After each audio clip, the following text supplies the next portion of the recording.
And now to our lab, but this time we've hidden it in a top-secret location. So secret, in fact, that even Xand doesn't know where it is. It's time for some amazing experiments. Just don't try anything you see here at home. Today, we're looking at oxygen. Xand, have you seen my stethoscope? I'm looking for it everywhere. Xand! Oh, hello, Chris. I borrowed your stethoscope. I can see that, but why?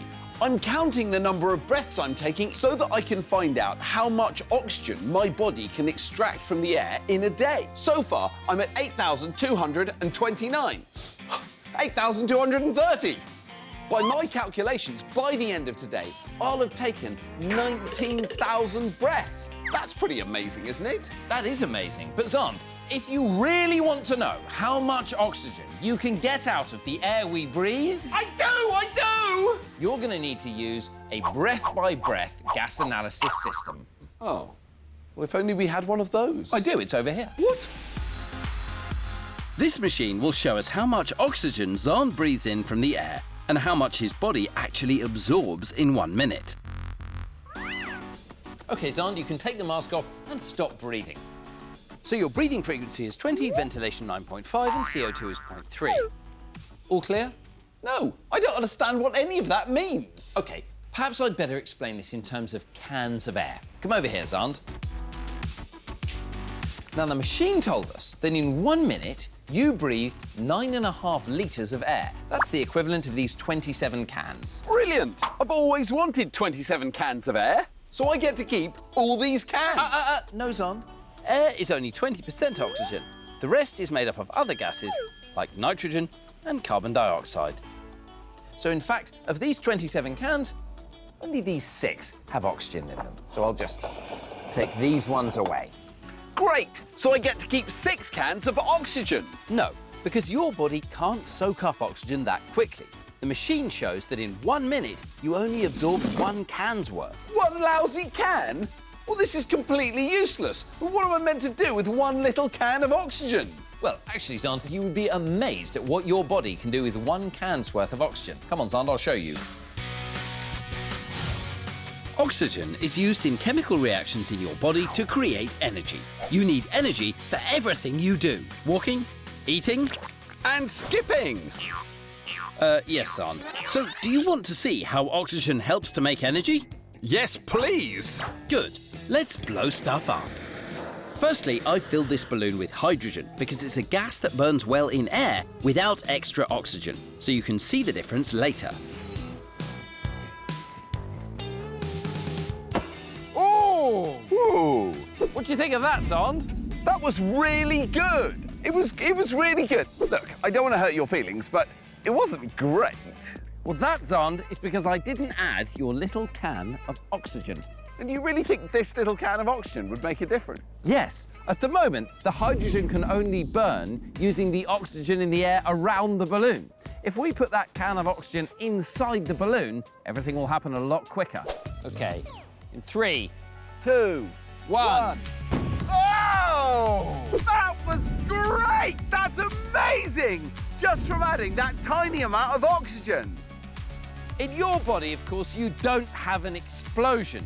But the fact that you do have lots of oxygen in your cells means that all the reactions happen very efficiently and quickly and release lots of energy. You know what this means, Chris? What's on? We should add a lot more oxygen, like 10 minutes worth. Are you ready? I'm ready. 3, 2, 1.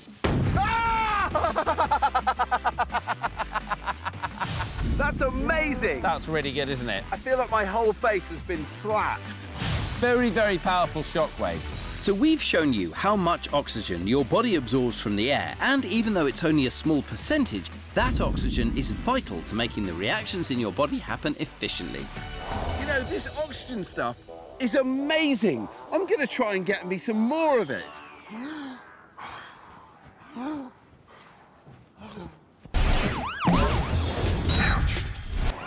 Now we're getting ouch and about with our mobile clinic. Today we're at a theme park to help solve your medical mysteries. If you're anxious about an ailment or curious about a condition, then the Ouchmobile is the place for you. That is incredible. Xand is preparing the clinic, ready for his first patient. And Chris is out in the park to answer your burning questions. Now we're ready for business. Can I see the next patient? First up is Anastasia, with something she feels she needs to keep a watch on. So Anastasia, what's brought you to the Ouchmobile today? I have something strange hidden under my watch. So, what's the diagnosis, Doc? Sounds to me like a case of I've got something strange hidden under my watchitis. That's exactly what I'd say. Let's have a look then. Oh, that's great. So that is what a doctor would call a compound melanocytic nevus. It's a mole. So what you can see here is a very typical mole. It's quite a big one, but it's got irregular edges. It's a patch of darker skin than the surrounding skin, and it's slightly raised, but it looks like a very typical mole. How do I know if it's dangerous? Sometimes moles can cause trouble. The things that you'd look for, if it changes shape, it changes size, if it changes colour particularly, or it becomes itchy, or it starts to bleed at all, any of those changes, you want to take it to your GP and get them to have a look at it. Thanks for answering my questions, Dr. Xand. Away from the clinic, Chris is out and about in the park solving your medical mysteries. Dr. Chris, why do you get pins and needles sometimes when you lie in a weird position? When you're in a weird position with either your leg or your arm, what's happened is you cut off the blood supply to that limb. So often you'll find that the arm or leg goes dead and you can't feel anything at all. And as the blood and oxygen go back to the nerves, they wake up again and start sending all sorts of weird signals back to your brain, which you feel as pins and needles. Why do you have a stitch when you run? You'll notice your stitch is worse if you run soon after you've eaten. And that's because when you run, you want to send all the blood in your body to your muscles so they can do work. And that takes the blood away from your guts. And if you've eaten food, your guts are trying to digest the food. And if they lack blood, then they start to hurt and they start to complain because they want more blood.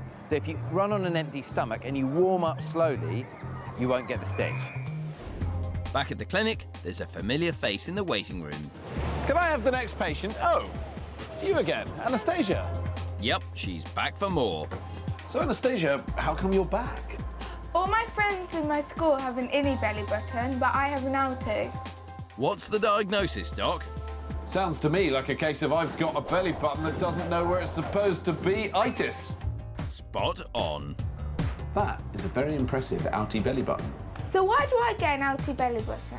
When you're inside your mum before you're born, you need to get fed, and you don't get fed through your mouth, you actually get fed through your belly button, through a thing called the umbilical cord, and that gets blood and nutrients and oxygen into your body. And after you're born, you don't need it, so we clamp it off, and the cord just dies and falls off. And usually, when things die and drop off, you get a bit of a scar formation. That scar tightens up and pulls the belly button in. But in lots of people, that doesn't happen, but it's not a problem, it's completely normal. In fact, it's quite special. Special. Job done for today, clinic closed.